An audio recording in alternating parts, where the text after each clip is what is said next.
What's good, YouTube? It's your boy Leo coming to you guys with yet another video. Today we're checking out another pretty much wrestling news type of video. The title of the video is John Cena returning to WWE. Real reason why WWE buried theory, WWE title bend, and other wrestling news. So uh I did hear about the whole Austin Theory thing, and I might make another video about it. I'll do this. If this video right here gets 2 likes, then I will do a separate video talking about the whole Austin Theory thing and pretty much giving you guys my thoughts and opinions on that. So 2 likes and then I'll do a video like that. So, but without further ado, let's get into it. What is going on, guys? It is WrestleMania here, back with another video. The crown jewel is over and the WWE is already building towards Survivor Series War Games. Join us now as we look at this week's edition of the Red Brand, as well as the wildest news stories and rumors you need to know, including the real reason Austin Theory was buried last night and failed to cash in his Money in the Bank briefcase, a former Ruthless Aggression superstar spotted backstage at Raw, John Cena returning at WrestleMania 39, Raw Triple X, and much more. Be sure to subscribe and hit that notification bell for daily wrestling videos, and follow us on Facebook for exclusive lists. Also check out WrestleMania.co.uk and our wrestling channel, Incredible. Now, as always, we won't recap the matches, but just provide you with the good, the bad, and the downright ugly. As always, we start off with the good as number 1, a spirited promo. The New Day's promo last night was near legendary as Xavier... I'm not gonna lie, that promo that the New Day and the Usos, I'll put it like this. I know somebody already mentioned this or used this reference, but I kind of agree with them. These two are pretty much like Edge and Christian and the Hardy Boys. It doesn't matter how many times we see this match or how many promos these guys do against each other. They always put up great matches every single time. In my opinion, my favorite match, I know they had so many matches, but my favorite match would be their Hell in a Cell match from 2017. That was a great match. And I'm very interested to see how this match plays out this Friday for the Undisputed Tag Team titles. Now, granted, I feel like we all know how this, is going to play out. Pretty much the Usos are going to win. But you never know. Sometimes in the world of WWE, you could expect unexpected. So they might even do a swerve. We'll see. Woods and Kofi Kingston set things up brilliantly for Friday's battle to determine who is the best tag team in WWE history. Well, at least as far as holding the belts the longest. The New Day reminded the Usos of everything they had to do to become the greatest 3-man group in wrestling. The Usos held their own, but the real story was the passion of... This might be another thing, or my opinion, but I feel like they have a case to be the greatest 3-man group, but in my opinion, the greatest 3-man group is gonna be the Shield. Like, the Shield has done everything that there is to do, pretty much, as a 3-man group. They won every single title. They've headlined pay-per-views, and New Day are on their way to being, one of the bigger 3-man groups in the company or in WWE, but they're not there yet. I mean, Big E, he still needs to hold the U.S. title before he can become a Grand Slam champion. Kofi, he's already done, all of that. He's won every title. Xavier, he's only won the tag team titles. He hasn't won any singles gold yet. So I don't think they can make a case for being the greatest 3-man group until they have won every single title and done other things as well. But I'm not going to take anything away from them. They're pretty much one of the better groups over the last decade. Of Xavier Woods and Kofi Kingston, who talked of the terrible gimmick they overcame, as well as the fans' backlash, all the while doing so as first-generation stars who didn't get by with the help of their families, a not-so-subtle slam on Jay and Jimmy. Their straight-from-the-heart promo was a reminder that the New Day are much more than a comedy act. They're a talented team who talk the talk and walk the walk when it comes to the power of positivity. It's unfortunate that the record is just days away from potentially happening, otherwise this match would have been ideal for Survivor Series. Number 2, Solo squashes the competition. The WWE's continued push of Solo Sikoa and the Bloodline makes for entertaining television as the big man seems capable of crushing anyone. The WWE has used him wisely, whether it's in tag matches with his brothers or in I've been liking Solo's booking as of late since he's, came to the main roster. They have been booking him strong, keeping him protected, and as they should. He should be like that assassin, pretty much, like their powerhouse behind Roman to help, the Usos and Sammy out pretty much. Because since Roman's not there, they have to have that powerhouse still. So I feel like they got that in Solo Sikoa. Honestly, I think if they do, decide to break off at some point, I would love to see what Solo can do, on his own. I think he was very lovable in NXT, and I would love to see that version come back on the main roster. I know in some of the interviews he's, made it clear that he wants to face Roman at some point, and I'm all for it. I think a feud between them could definitely get him to that next level in his career. singles matches. The WWE's presentation of Sikoa is positively brilliant, as his brutality and ruthlessness is played to the maximum without turning him into a cartoon character like past savages such as Kamala or even Umaga. Number 3. Energetic announcing. Corey Graves and Kevin Patrick have quickly brought excitement back to Raw with their announcing, putting a fresh coat of paint on the heel color commentator and babyface announcer dynamic. Graves doesn't even hold back in criticizing it. Stop recording podcasts on Zoom. There's a new, better way. Say hello to Riverside and start recording podcasts. His colleague, but Patrick can be downright ruthless in calling Corey out for his shenanigans. Number 4. JBL join. Is JBL a good manager? Well, the benefits to Corbin's career remains to be seen. After all, a few weeks of wins doesn't mean anything unless they lead to a long-term push. But there's no denying that the WWE knows how to utilize JBL. He is a non-stop public relations man for Corbin. Having JBL provide guest commentary during Corbin's matches has been helpful, as for example, JBL put over Corbin's opponent Cedric Alexander, making sure fans knew that Corbin wasn't crushing some chump off the street. Although some fans who have witnessed Cedric's career of late might disagree. Number 5. Mia Yim returns. Mia Yim's return was well played and a great way to lead into Survivor. Yeah, I didn't see my reaction. Go check that out. I reacted to this. Mia Yim is back in WWE. For a second, I thought it wouldn't happen, but it ended up happening, and I think, this is definitely going to add something to the OC and the Judgment Day feud going forward, because you now have that Rhea Ripley factor to help them out with Rhea Ripley. I don't know. I think we might get this at War Games. Maybe this might end up being one of the War Games matches. I know we're getting the women's War Games match. I don't know what they're going to do with the other War Games match. I don't know if this will probably be one of the War Games matches, or they're going to go with the Bloodline. I don't know too much, but we'll see. But I can see this possibly being one of the War Games matches, honestly. Survivor Series, as the OC appear to have solved their Rhea Ripley problem.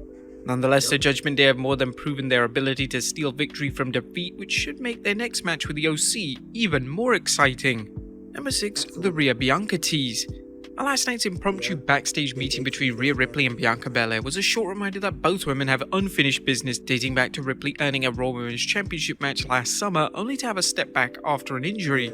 There's no need to rush this match, as both ladies are preoccupied elsewhere, but there's nothing wrong with reminding fans a war is definitely coming. Number 8. Another terrific television match. Last night's Gargano vs The Miz match was another example of terrific TV matches the universe can look forward to every week. Both men had an exciting match and an unexpected finish as The Miz stole a win from Gargano, who is clearly a Triple H favorite. That's the thing with that match. Like, it was a good match. It just was a wonky finish. Number 9. WWE setting up Cedric and Shelton. While last night's losses by Cedric Alexander and Shelton Benjamin might have been a case of the two jobbing away, we are hopeful that their appearances on Raw was the beginning of MVP reforming the Hurt Business. This could be wishful thinking on our part, but regardless, it was great to see them back both on the WWE's flagship show instead of main event. And the shadowy presence of Bray Wyatt. Now, you never know when Bray Wyatt's influence will be felt. That's the message the WWE is sending, as it's continued to tease fans as to whether Alexa Bliss is going to rejoin Wyatt. Last night's Blink and You'll Miss It clue featured Wyatt's Firefly logo showing up. I was a little shocked when Guardio told me about 10 different information leaks with which I had associated accounts, and that was just from one for a few seconds during Bliss, Bianca Belair, and Asuka's entrance. But that was the good. What about the bad? Is number 1 Riddle's ridiculous rant. Last night's heart-tugging promo by the New Day was nearly ruined by Matt Riddle's inane interruption. Why would you have Riddle interrupt something so organic? At this rate, the WWE should have had Riddle start showing up during a 10-bell salute for a fallen wrestler. This was probably the worst way WWE could have set up last night's opening 6-man tag, other than Riddle coming out in a Biggie costume. Number 2, Elias, back to jobbing. Does Otis deserve to beat Elias? Well, at this point it's clear WWE has bigger plans for Alpha Academy rather than a Drifter. Therefore, why did the WWE even bring Elias back when the universe was responding? The thing I feel like with Elias, he gets over with the fans. I just feel like they don't really capitalize like they should. Granted, he might not be a world champion yet, but you could at least build him to where he at least like a solid mid-carder where he can go after the US at some point, or even the IC. I feel like he would be great in those divisions. I feel like he would thrive in like a Intercontinental or a United States Championship division, honestly, in my opinion. And I get what people say, like, you know, Elias compared to Ezekiel aren't comparable, because I think a lot of people, in the people's eyes, they think Ezekiel was a little bit more interesting as far as character-wise than Elias, besides just because Elias pretty much just sings and stuff like that. So well to Ezekiel as it was with Elias. Number 3, shoot and miss. Last night's segment where the WWE seemingly retired the 24/7 championship symbolized the belt's shaky status over the last year. In case you missed it, Nikki Cross crushed Dana Brooke for the belt and then went to kind of throw it in the rubbish bin, but missed. I just love how Bayley was trying to hold it together in the back. But that was a bad. What about the downright ugly? There is some. As number 1, please retire Money in the Bank. Add Austin Theory to the growing list of superstars to win the Money in the Bank briefcase with no plans with what to do with it after he's won it. While the case can be made that Triple H inherited... I get what a lot of people, you know, are pro him losing or against him losing. Like I said, 2 Lives and then I'll do a video talking about everything. Vince's decision, the way they handled the briefcase made no sense. Why would Theory use it when he had a chance to participate in an open challenge? The idea of someone cashing in the briefcase for a US title dilutes the briefcase value. What's next? Cashing it in for the 24/7 title? This briefcase concept needs to either be drastically overhauled or just straight out retire it. Number 2, checking the crowd's pulse. Last night's crowd was one of the most lifeless we've ever seen or heard. I'm not gonna lie. That crowd was DOA. They were not having it. They had no energy whatsoever. I don't know what it was. Maybe because the whole World Series thing that happened with, you know, the Philadelphia and the Houston Astros and whatnot. I think that's probably what it was. Maybe they were still feeling it from that, pretty much. I think that's what it was. But it could have been anything. But this crowd, they were dry. The Pennsylvania fans still mourning in loss over the World Series this weekend? Whatever the case, the fans in the arena had less energy than the WWE's Performance Center crowd during the height of the pandemic. And number 3, Crown Jewel jet lag. This is a lousy follow-up to Crown Jewel that served as a warning that the WWE needs to come up with better ways of addressing the situation caused when it airs a show halfway around the world that expects its superstars to perform 2 days later. While there were some good bills for Survivor Series, the show didn't even amount to a holding pattern show. It was a failure that brought back memories of the WWE at its worst under Vince McMahon. It was almost as if Triple H lost the adrenaline rush from the fans' goodwill over Vince's departure, and he suddenly realized there's more to booking than bringing wrestlers back and promoting his favorites from NXT. What would you guys think of Raw last night? Let us know in the comments down below. Now let's move on to the news.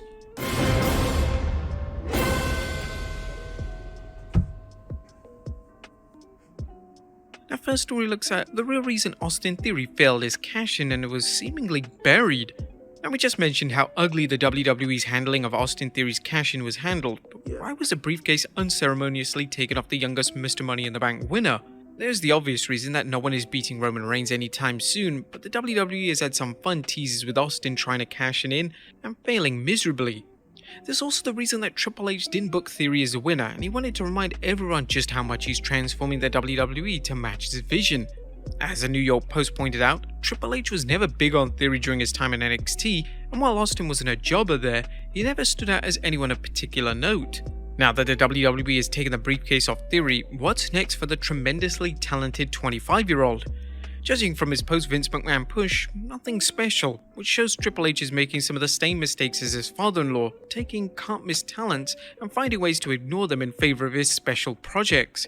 Next up, big news is John Cena is returning and wrestling at WrestleMania 39. And while speaking with Give Me Sport, WrestleVotes noted that the former WWE champion is expected to wrestle at WrestleMania 39 next year in California.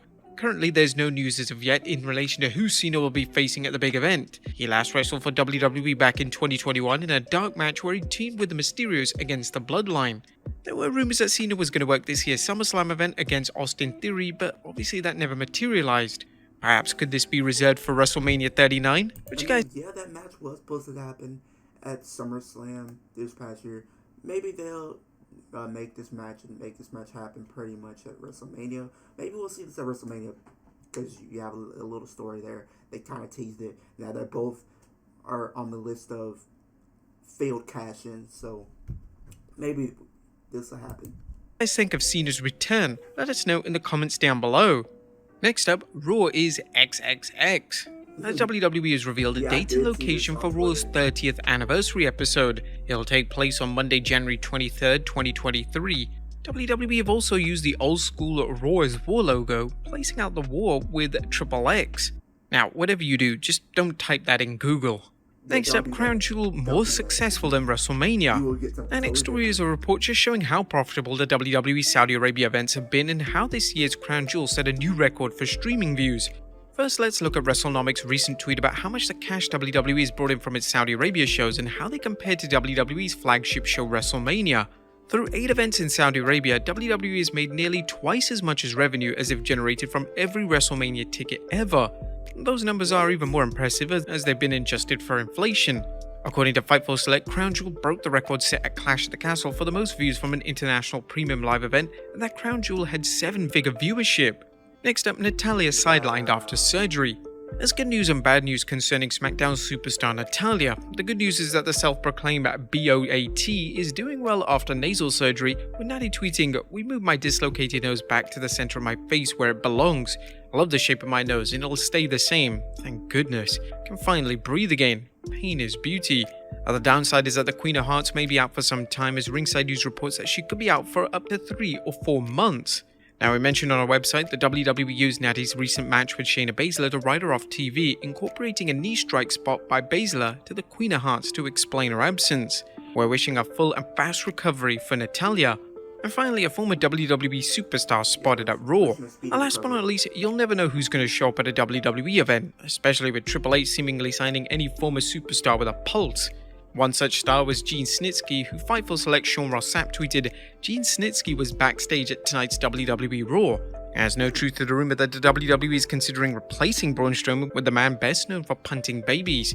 According to Wrestle Talk's Amanda Savage, Snitsky owns a surplus store in Pennsylvania. But there you have it, folks, the wildest news stories and rumors you need to know, as well as our review of Raw. Be sure to leave. We're good. We're good with Braun Strowman. We don't need nobody else. We don't need nothing else. You tried to do it on us. Nothing else. But that's the end of this video. You guys like, comment, subscribe to the channel.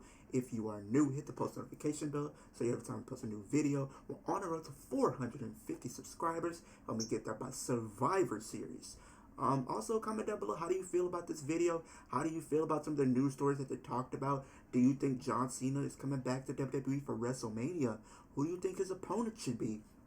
Do you think Austin Theory has been buried with the recent events of him failing to cash in?